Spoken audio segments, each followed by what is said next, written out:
The next 5 lectures in the series will cover inflammation and immunity. The first lecture we will cover will be on the innate immune response. What we want you to be able to do at the end of this lecture is to be able to differentiate between the cells and processes in the innate and adaptive immune system, to describe the sequential steps of an innate or inflammatory reaction, and to describe the relevance to pharmacology, and to be able to identify potential drug targets to inhibit inflammation. So all animals, including humans, must defend themselves from potentially dangerous microorganisms like viruses, bacteria, and other toxins that they might encounter in their environment, including in the air, in food, and in drinking water. So to do this, we've developed a number of different lines of defense. These include physical barriers, and if you include the skin as one of these has been a major barrier to external microorganisms. But also, in addition to that, anywhere there's an orifice in the body, it's lined with mucous membranes. So this would be inclusive of the gastrointestinal tract, the airways leading to the lungs, the ear, the eyes, the vaginal tracts, for example. In addition to that, we have an immune system. And this carries out both an innate and an adaptive immune response. So we'll talk about these in a little bit more detail in this lecture and in the next lecture. So what's the difference, I suppose, between inflammation and immunity is an important thing to consider, first of all. So the overall response is comprised of both the innate and the adaptive immune response. But the inflammatory component refers to what we'd consider the classical signs or symptoms of inflammation. And this would include the swelling, the redness, the pain, the heat that you might associate with an inflammatory reaction. So shown in the diagram here, we see a swollen toe that's inflamed. You notice immediately the swelling, you notice the redness, you'd notice the heat if you were to touch it, and also the pain as well if you were to feel it. So if inflammation goes unchecked and if it's not resolved, it can eventually lead to loss of function. So this has been known about for many, many centuries, and it's, I suppose, that the initial symptoms were described a couple of thousand years ago at this stage in the initial medical texts, and in the old Latin it was called tumor, rubor, dolor, and calor. So tumor refers to the swelling, the rubor refers to the redness, the dolor is the pain, and the calor is the heat that's felt. So why are we concerned about this in pharmacology then? Well, we often need to interact with the immune system with drugs in many different disease states. There are situations where we need to enhance the immune response and situations where we want to reduce the immune response. For example, if we want to enhance the immune response, I suppose the best example that we have here would be with vaccinations. So we often vaccinate people against viral and bacterial infections, such as MMR, for example, but also more recently the SARS-CoV-2 virus for COVID. We also need to enhance the immune response for people who may be immunocompromised, so they're unable to mount an efficient immune response. These would include people with genetically inherited conditions, but also with people with acquired immunodeficiency syndromes like HIV/AIDS. In a lot of cases, we need to reduce the inflammatory response. These would include people who suffer from allergic reactions like hay fever, who have severe anaphylactic reactions like to different foodstuffs like shellfish, for example, but also people who have chronic conditions, people who have chronic inflammatory diseases like asthma, rheumatoid arthritis, and also people who have autoimmune conditions like multiple sclerosis. We'll also encounter drugs that are used to suppress the immune system in cases like for transplants, so that the organs aren't rejected. This branch of pharmacology is known as immunopharmacology, and there's many commonly used drugs that affect the inflammatory immune responses. So, for example, the likes of vaccinations, which we've just talked about, antihistamine drugs for allergy, non-steroidal inflammatory drugs like aspirin or paracetamol, immunosuppressants, steroids, for example. So it's important that you need to understand how these drugs work and particularly their mechanisms of action. So in order to do that, we need to understand the different processes and molecular interactions that they affect. You'll be studying this in more detail in the drugs and disease modules in third year, but for the moment we'll look at the inflammatory and the innate and adaptive immune responses. So first of all, it's important to discuss some of the main cell types that are involved. Most people would have a reasonable idea of some cells that are involved in the immune system, maybe white blood cells, for example, but they aren't just a homogeneous population of cells. They each have quite different functions. So shown in the diagram here are many of the cells that are key players in both the innate and the adaptive immune responses.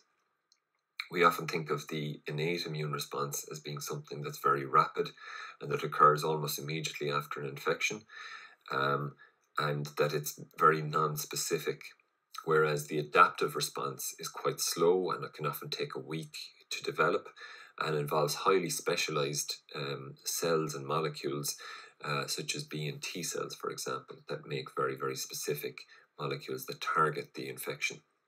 So this diagram really kind of summarizes the main cell types that are involved. You can see on the left, the main players in the innate response would be the likes of macrophages and dendritic cells, mast cells, for example, cells called granulocytes, which have these notable granules in their cytoplasm, as you can see from the diagram. So cells like neutrophils, eosinophils, basophils, for example.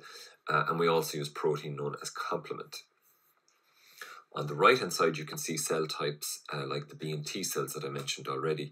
And these are highly specific cells, so they make molecules. The B cells make antibodies, and the T cells, when they mature, have surface receptors called T cell receptors that are very, very specialized and very specific to specific types of microorganisms.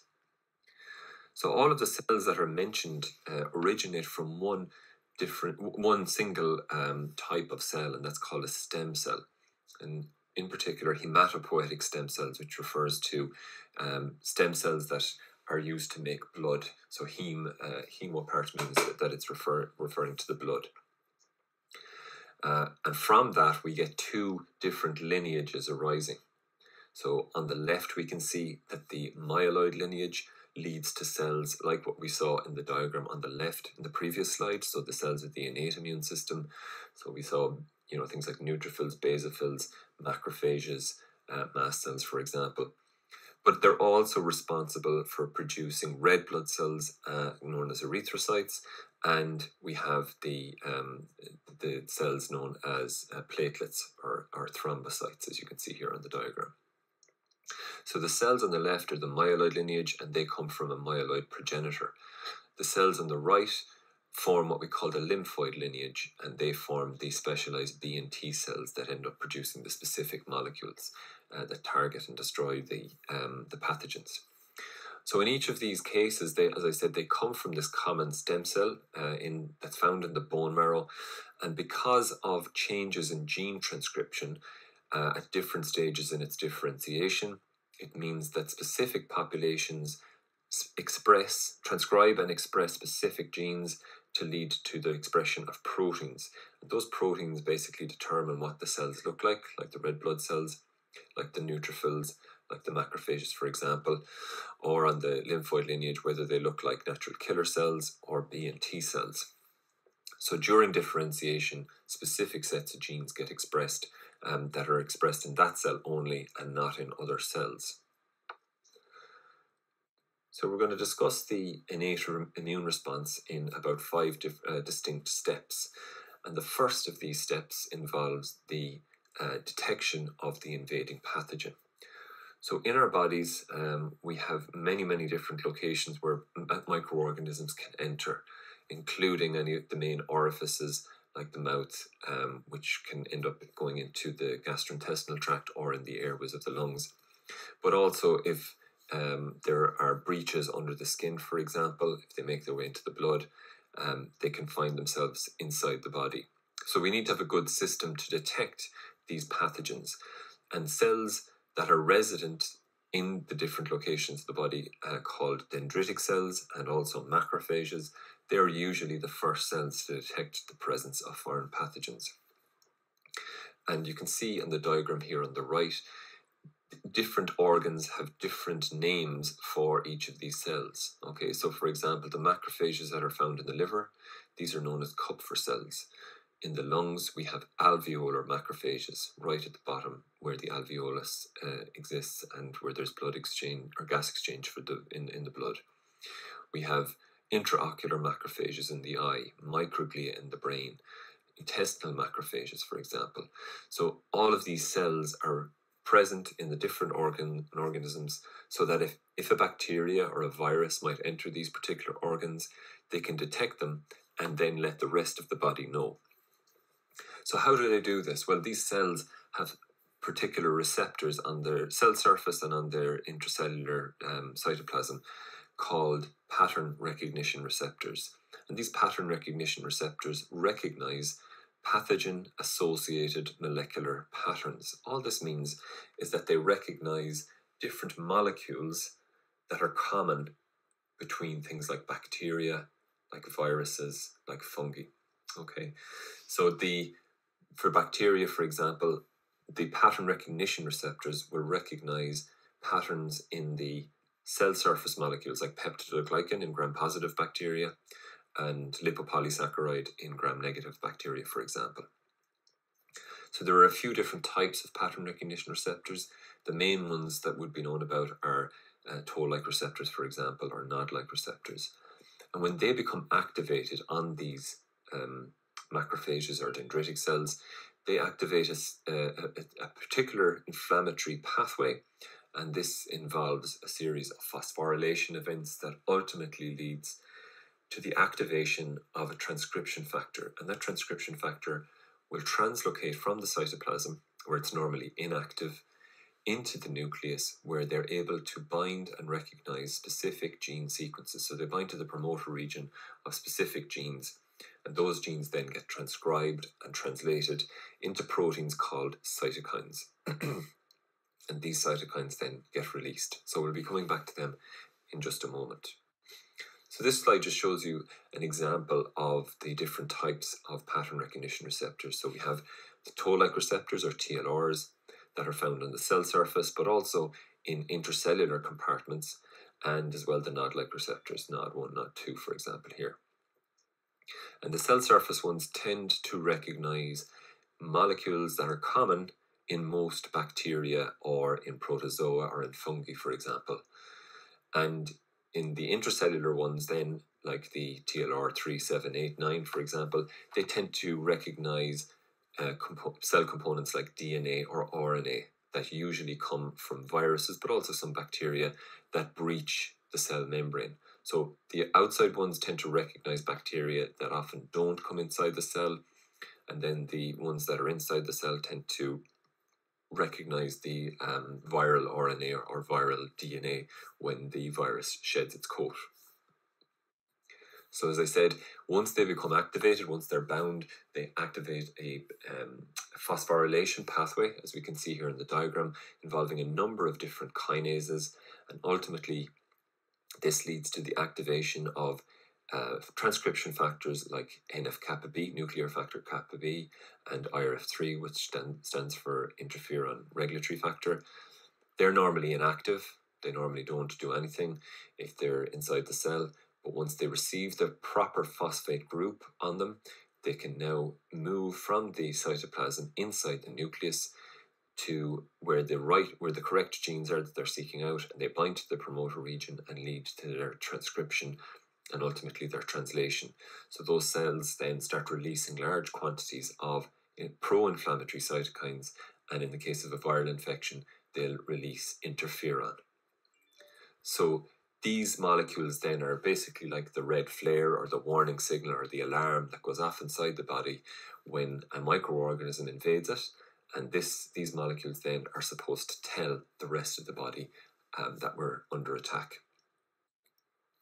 So the second step in the innate immune response is to increase the vascular permeability. So most infections that we get won't be inside the blood vessels. They'll actually be external to it. They'll be in the tissue, in the organs, in the interstitial space where there isn't actually blood flowing through it.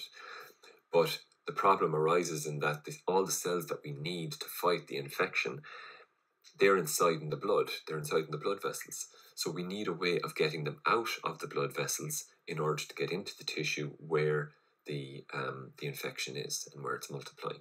So in order to do that, we need to change the blood vessels. We need to make them more leaky, because normally the blood vessels are very, very tightly packed. The cells of the blood vessels, the endothelial cells, are normally very tightly packed in order to maintain and restore blood pressure. So blood gets pumped around the body.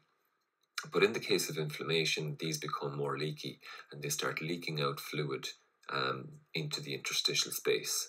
Okay, and in particular, molecules like tumor necrosis factor alpha and interleukin-1, which are pro-inflammatory cytokines that get released from the macrophages or the dendritic cells, they act on the endothelial cells of the capillaries to increase their permeability. This means that they increase the space between the individual endothelial cells and the fluid starts leaking out through it. The fluid itself contains a number of components, including proteolytic enzymes. These include things like the complement system, which we'll cover soon, the kinin system, which we'll talk about in a later lecture, and proteins that affect coagulation, which will be covered in third year, and the fibrinolytic system as well, which will be covered in third year. So following an increase in vascular permeability, the complement system gets activated, and the complement system is just a number of different proteins, 9 in total, that can become activated in two main ways. The first of which is the classical pathway, and this involves antibodies, and we'll talk about that later in the lecture series. And the second of which is the alternative pathway, which can be directly activated by pathogens. So once the system is activated, these various little proteins called complement are released, and they have various different functions. So the complement cascade, as it's called, involves one protein from at the very start activating the next protein, usually by cleavage, by cutting it. And then this protein activates the next one, activates the next one, activates the next one. So it ultimately involves in the release of a particular number of proteins, which we're going to refer to now, that have a very significant function and physiological effect on the body. And these include C3, and we have C3A and C3B. C3A, when it gets released, is involved in releasing histamine from mast cells, and we'll come back to that at a later lecture. C3B, on the other hand, then is what's called an opsonin. And an opsonin is a particular type of molecule that helps the body's immune system recognize friend from foe, to recognize pathogens in the midst of ordinary healthy cells, human cells. So it attaches to the pathogen, but not to human cells, and it facilitates its ingestion then by what we call phagocytic cells. These are cells that are able to gobble up or chew up invading pathogens. C5a then is another protein that in the complement cascade that's involved in releasing histamine from mast cells, and it's also involved as a chemoattractant or a chemotaxin. So what this means is that it attracts and activates other immune cells, leukocytes as we call them, white blood cells, to the location of the infection. And finally then we have what's called the formation of a particular complex involving C5, complement 5, 6, 7, 8, and 9. And they assemble in the membrane of the pathogen to cause lysis, to cause it to burst open. So they punch little holes in the membrane of the bacteria or the microorganism. And this forces fluid then in the outside environment to flood in, and it bursts the pathogen. The fourth step involves the release of other mediators, mostly lipid-based molecules. So far we've mentioned things like TNF and IL-1 being released, we've mentioned the complement system, and we've also talked about the activation of histamine. And we'll come back to all of those individually at a later stage. But in addition to those molecules, we have lipid-based mediators that we call eicosanoids. And these eicosanoids can be broken up into different branches, including prostaglandins, thromboxanes, and leukotrienes. And essentially, it's a particular group of enzymes called cyclooxygenases and lipoxygenases that lead to the formation of the prostaglandins, of the thromboxanes, and the leukotrienes. And we'll be talking about these in more detail later on in the series. So our final step then involves the attraction of more leukocytes into the tissue. So as I said, where there's an infection, we have the recognition by macrophages or dendritic cells. They'll release the cytokines, and those cytokines then, like TNF and IL-1, they'll act on the blood vessels that are surrounding the infection. This means that fluid starts to leak out, and we get complement coming into the area. We get other different proteolytic enzymes arriving in. But in addition to that, it allows for more molecules like TNF and IL-1 to get released into the blood supply and cause the attraction then of more white blood cells to be able to fight off the infection. So TNF and IL-1, we said, make the vessels more leaky, but they also cause them to express what we call adhesion molecules. And adhesion molecules are small proteins that get expressed on the surface of these endothelial cells. And they're basically like a kind of a protein scaffold for the cell to grab onto in order to get out of the blood vessel. Remember, these blood cells are flowing in the blood at high speed, so it's very difficult for them to actually get out of the blood vessel without the blood flow stopping. So in order to help them along, these endothelial cells that line the blood vessel, they express proteins that can bind to receptors on the white blood cells and cause them to adhere or stick to the endothelium. And this allows them then to migrate out. It's called transmigration. It's called extravasation, and just means comes out of the vasculature, and it's also called diapedesis. So we have a few different names for it. And the leukocytes then are attracted to the bacteria because of molecules like the opsonins, like the C5a, which helps them then to engulf and destroy the pathogens in the extracellular space. So this is just another diagram showing you the similar thing. So we have the bacteria, the infection out here in the interstitial space. We have the blood vessel here, a small capillary. The IL-1 acts on it, makes the gaps increase between the cells, as we said, causes them to express these integrin proteins. The white blood cells that are flowing along at high speed can recognize these integrins.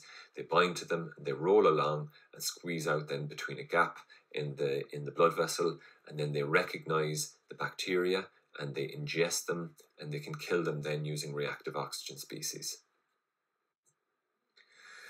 So the first cells that are usually attracted to a site of infection are the polymorphonuclear leukocytes, and these include your neutrophils, eosinophils, basophils. And they can engulf, they can ingest, digest microorganisms by a process called phagocytosis. Also, when they see them, they'll release histamine, and we'll, as I said, come back to that later. Several hours later, then, the polymorphonuclear cells are followed by mononuclear cells, and once in the tissue, they become transformed into macrophages. So the mononuclear cells are initially called monocytes, and once they make their way out of the blood, they're immature at this stage. They're monocytes and they're immature. They get out of the blood supply into the tissue, and they start changing their protein expression to become more mature, and they become what we call macrophages. And these would be similar then to the resident macrophages that are there in low numbers in the different organisms. And they also engulf and kill and digest any remaining microorganisms that might be there. And finally, then, we have the natural killer cells become activated. So they're the only lymphocytes that are known to be involved in the innate immune response. We'll be talking about lymphocytes in the next lecture, and we normally think of them as being be it T cells, but also natural killer cells are lymphocytes. They come from the lymphoid lineage or progenitor cells. And they can kill the body's own infected cells. So if a microorganism, for example, like a virus, has made its way inside the cell, they can often be difficult to recognize, but natural killer cells have the ability to recognize cells that have been infected by microorganisms. So normally they don't kill the body's own healthy cells because almost all of these cells express a particular type of surface glycoprotein called major histocompatibility protein. And they allow the natural killer cells and other immune cells as well to distinguish self from non-self. However, if it becomes infected, or in cases of actually tumor formation, they cause the MHC class 1 proteins to change, and a lot of the time they disappear, they get downregulated. And so the natural killer cell comes along and they see that there's low expression or a changed or a different version of the MHC complex. They know now that that particular cell has been infected, and they can kill them by either lysis or by activating apoptosis. So that was our first lecture on the innate immune response. We said that it was a necessary component of our physiology in order to be able to fight off infection. Innate immune responses are the first type of reaction that occurs when we get pathogens, and it involves inflammation and the cardinal symptoms of inflammation. So basically the process of inflammation proceeds via a series of sequential steps that involve detecting the pathogen, increasing the permeability of the vasculature of the blood supply, activating complement, releasing these lipid mediators, and then finally attracting particular types of white blood cells.